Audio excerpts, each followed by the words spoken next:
Hello नमस्कार दोस्तों अनसुनी कहानियों में आपका स्वागत है दोस्तों एक ऐसे ही फिल्म लेके आए दोस्तों। कब हुई कलयुग की शुरुआत और इसमें क्या क्या प्रक्रिया और क्या क्या व्यर्थ रहे और सारा हम आपको बताएंगे। चलिए दोस्तों शुरू करते हैं। पुराणों में चारों युगों का वर्णन मिलता है: सतयुग, त्रेता युग, द्वापर युग और कलयुग। कलयुग को एक श्राप कहा जाता है, पर क्या आपको पता है पृथ्वी पर कलयुग कैसे आया और कैसे कलयुग की शुरुआत हुई? आइए हम आपको बताते हैं।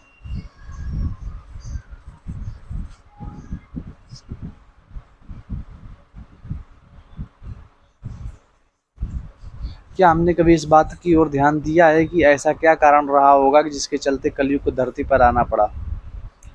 वह न सिर्फ आया बल्कि यहाँ आकर यहीं का हो गया।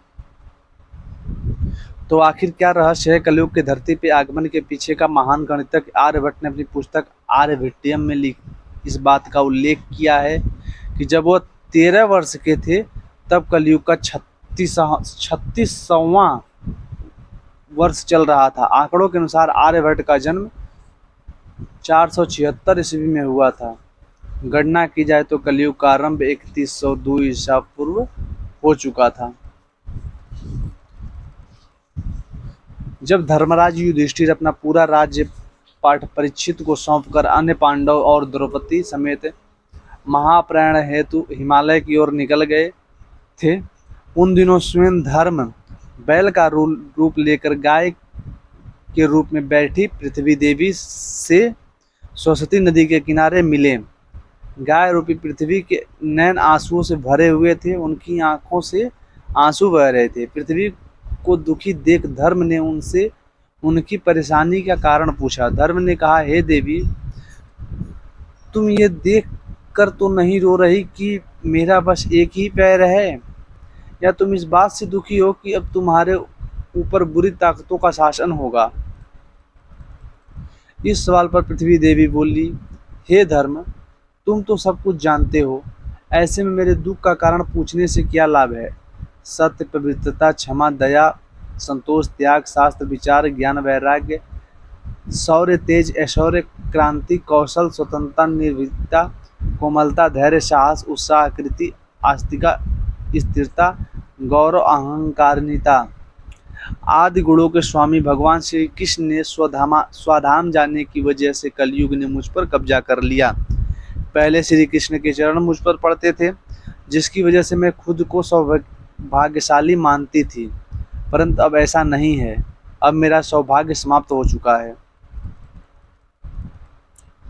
धर्म और पृथ्वी आपस में बातें कर ही रहे थे, इतने में असर रूपी कलयुग वहां आ पहुंचा और बैल और गाय रूपी धर्म पृथ्वी को मारने लगा। राजा परीक्षित वहां से गुजर रहे थे। जब उन्होंने यह दृश्य अपनी आंखों से देखा तो कलयुग पर बहुत क्रोधित हुए। अपने धनुष पर बाण रखते हुए राजा परीक्षित ने कलयुग से कहा, दुष्ट पापी, तू कौन है? इन निरीह गाय तथा बैलों को क्यों मार रहा है? तू महान अपराधी है, तेरा अपराध क्षमा की योग्य नहीं है, तेरा वध निश्चित है।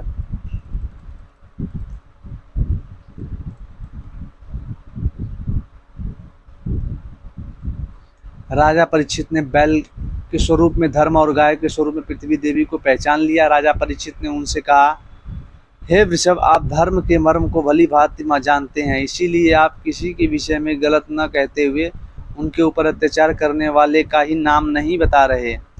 हे धर्म, सतयुग में आपके तप, पवित्रता, दया और सत्य 4 चरण थे। त्रेता में 3 रह गए, द्वापर में 2 ही रह गए, और अब इस कलयुग के कारण आपका एक ही चरण रह गया है।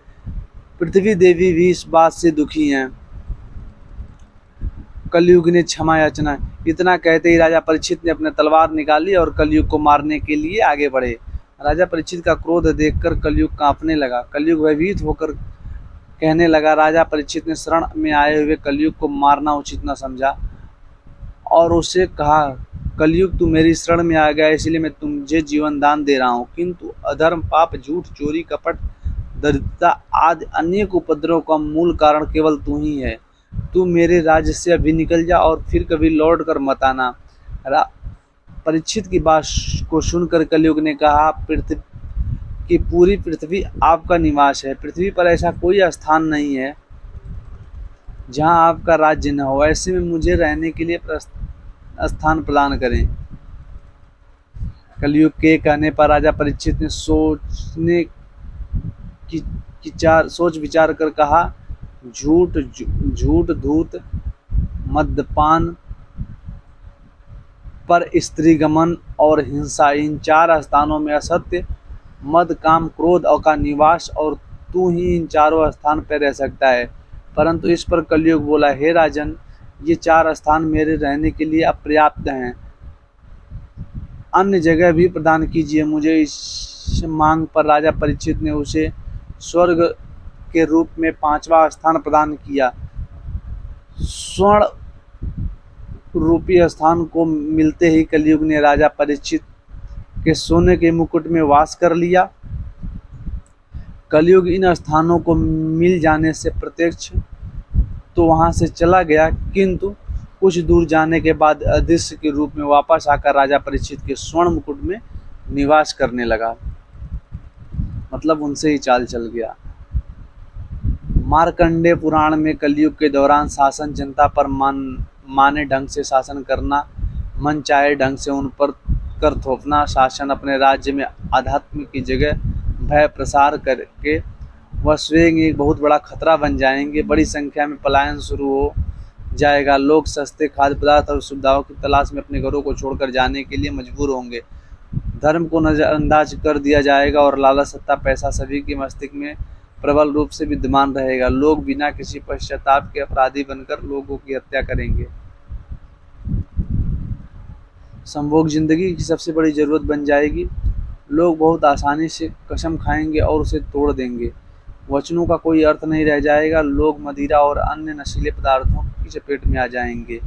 गुरुओं का सम्मान करने की परंपरा समाप्त हो जाएगी। ब्राह्मण ज्ञानी नहीं रहेंगे, क्षत्रिय साहस खो जाएंगे और वैश्य अपने वैश्यापन से ईमानदार नहीं रह जाएंगे। आप अपने चरम पर होगा, सॉरी दोस्तों, पाप अपने चरम पे होगा। ये था दोस्तों कलयुग की शुरुआत। और दोस्तों इसके विस्तार में फिर एक चैप्टर लेके आएंगे, फिर उसको हम अलग तरीके से प्रकट करेंगे। थैंक यू दोस्तों, मिलते हैं नए वीडियो में।